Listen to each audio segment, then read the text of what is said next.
بسم اللہ الرحمن الرحیم۔ السلام علیکم ورحمۃ اللہ وبرکاتہ۔ الصلاۃ والسلام علیک یا سیدی یا رسول اللہ وعلی آلک و اصحابک یا سیدی یا حبیب اللہ۔ ناظرین و سامعین، حضرت سلطان باہو رحمۃ اللہ علیہ کی کتاب مفتاح العارفین کے پارٹ نمبر 19 کے ساتھ حاضر خدمت ہوں۔ آپ رحمۃ اللہ علیہ فرماتے ہیں، ہر کے ظاہر باطن شد یک وجود، این چنی عارف حق یافت زود۔ جو شخص ظاہر و باطن میں یعنی تصور اسم اللہ ذات کے ذریعے اللہ تعالیٰ کے ساتھ یک وجود ہو جاتا ہے، وہ یقیناً عارف حق ہے جو فوراً اللہ تعالیٰ کی ذات تک رسائی پا لیتا ہے۔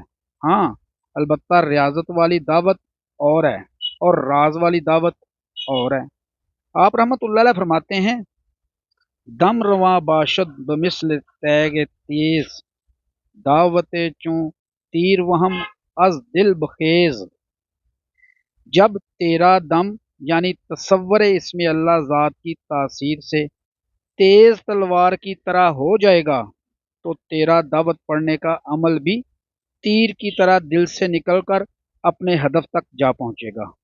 یہ دعوت قرآن پاک کی تلاوت سے تعلق رکھتی ہے، تاہم جس وقت طالب یہ دعوت زندہ دل و جان اور مردہ تن اولیاء اللہ کی ہم نشینے میں پڑھنے بیٹھتا ہے، اس وقت کل و جز تمام مخلوقات، انبیاء، اولیاء اسلام کے نام لیواؤں اور کلمہ طیبہ لا الہ الا اللہ محمد الرسول اللہ صلی اللہ علیہ وآلہ وسلم کے پڑھنے والوں اصحاب کبار رضی اللہ تعالیٰ عنہم اور نبی اکرم صلی اللہ علیہ وآلہ وسلم کے 1,13,000 دوسرے صحابہ رضوان اللہ اجمعین، بلکہ جمیع اصحاب کی روحیں بلا شک و شبہ حاضر ہو جاتی ہیں، اور موکل ملائک، جنونیت اور 18,000 قسم کی ارضی و سماوی غیبی مخلوق پڑھتے دم تک اس کی قید میں ہوتی ہے۔ جب تک دعوت کا پڑھنے والا ورد سے فارغ نہیں ہوتا، کل و جز تمام مخلوق اس کی قید سے خلاصی نہیں پاتی۔ اس دعوت سے بڑھ کر اور کوئی دعوت سخت تر نہیں۔ اگر زیادہ روز تک متواتر پڑھے تو یقین ہے کہ فرشتے محققاً اور حقیقتاً اس ملک و ولایت کی زمین کو جنبش دیں اور پشت پر ڈال کر زیر و زبر کر دیں، خواہ اس ملک و ولایت و زمین و شہر میں انبیاء اور اولیاء ہی کیوں نہ ہوں۔ اس دعوت کے پڑھنے والا اپنا مقصد ایک رات میں یا دوسری رات میں، اور اگر کام زیادہ سخت ہو تو تیسری رات میں ضرور بالضرور پا لیتا ہے، اور اگر اس سے زیادہ پڑھے تو اس کا عمل قیامت تک جاری رہے گا۔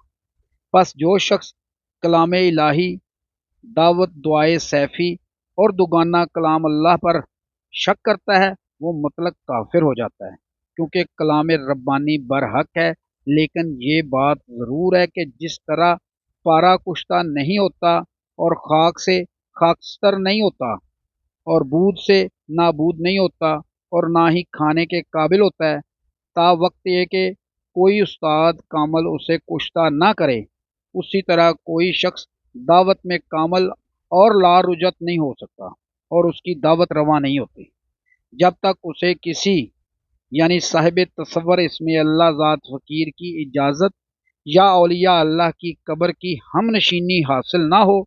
عامل و کامل صاحب دعوت کے لیے صاحب اکثیر کو مطیع اور تابع کر لینا کچھ بھی مشکل نہیں۔ العلم تکثیر فوق الاکثیر، علم تکثیر علم اکثیر سے بڑھ کر ہوتا ہے۔ جو شخص اس طریق سے دعوت میں کامل اور عامل ہے، اس کا دل لا یحتاج ہوتا ہے، گو ظاہر میں محتاج ہی ہو۔ آپ رحمت اللہ علیہ فرماتے ہیں، نفس را رسوا کند بہر از گدا، بر ہر درے قدمی زند بہر از خدا۔ بعض اولیاء اللہ نفس کو گدا و صدا سے بھی رسوا کرتے ہیں، تاہم وہ جہاں بھی جاتے ہیں محض رضائے خدا کے مطابق جاتے ہیں۔ یہ مراتب ان اولیاء اللہ کے ہیں جن کے باطن صفا ہیں۔ واضح ہو کہ صاحب دعوت منتہا کے ارد گرد اس کی حفاظت کے لیے ہمیشہ 4 لشکر رہتے ہیں، اگرچہ وہ اس کو ظاہری آنکھ سے دکھائی نہ دیتے ہوں، یا یہ کہ ہر باطنی لشکر اس کے ساتھ اس کے مد نظر رہے اور اسے نظر آئے۔ وہ 4 لشکر یہ ہیں: چنانچہ پہلا لشکر روح پاک سرور عالم حضرت محمد الرسول اللہ صلی اللہ علیہ وآلہ وسلم بمائے صحابہ کبار اور جمیع دیگر صحابہ کرام رضوان اللہ اجمعین کی ارواح پاک کا لشکر۔ دوسرا لشکر سید الشہداء امامین نور العین ابی محمد الحسن اور ابی عبداللہ الحسین بمائے جمیع شہداء رضی اللہ تعالی عنہم کا لشکر۔ تیسرا لشکر مقرب فرشتوں اور موکلوں کا لشکر۔ چوتھا لشکر غیب عالم جنونیت وغیرہ کا لشکر۔ اس کے علاوہ صاحب دعوت ولی اللہ کے گرد غیب الغیب سے ہر قسم کا اسلحہ ہوتا ہے، مثلا تیغ برہنہ، تیر کمان، سنان دار، نیزہ، چھری اور بندوق وغیرہ۔ پس جس شخص پر جذب و غضب اور قہر کی نگاہ کرتا ہے وہ دشمن غیب سے زخم کھا کر ہلاک ہو جاتا ہے اور درد سے مر جاتا ہے، لیکن فقیر خدا ترس دوسروں کا بوجھ اٹھانے والا اور آدمیوں کو آزار نہ پہنچانے والا ہونا چاہیے۔ حدیث پاک میں آتا ہے الحب للہ والبغض للہ، اس کی محبت بھی اللہ کے لیے اور دشمنی بھی اللہ کے لیے ہونی چاہیے۔ جو شخص اللہ کے دوست کو ستاتا ہے وہ بلا شبہ دونوں جہان میں خراب ہو جاتا ہے، اور اکثر لوگوں میں سے بعض لوگ جو اہل دنیا کے لیے دعوت پڑھتے ہیں وہ نادان ہیں۔ ان کی مثال ایسی ہے جیسے کوئی شخص سانپ پر منتر پڑھ کر اس کو اپنا تابع بنا لیتا ہے۔ بس اس قسم کے درندے کو جادو کے ساتھ مقید کر لینے والوں کو ولی اللہ نہیں کہا جا سکتا، بلکہ انہیں افسونگر کہتے ہیں۔ جو کوئی کلام پاک کو رجوعات خلق کے لیے پڑھتا ہے اور دل میں یہ مطلب رکھتا ہے کہ مخلوق مسخر ہو جائے اور ان سے درم و دینار بطور نظر نیاز لیتا ہے اور محض اسی کو روزی کا وسیلہ جانتا ہے اور رضائے خدائے بزرگ و برتر پر اعتبار اور بھروسہ نہیں کرتا، وہ محض ریا اور شرک میں مبتلا ہے۔ اللہ تعالی ہمیں اس گمراہ فرقہ سے اپنی پناہ میں رکھے۔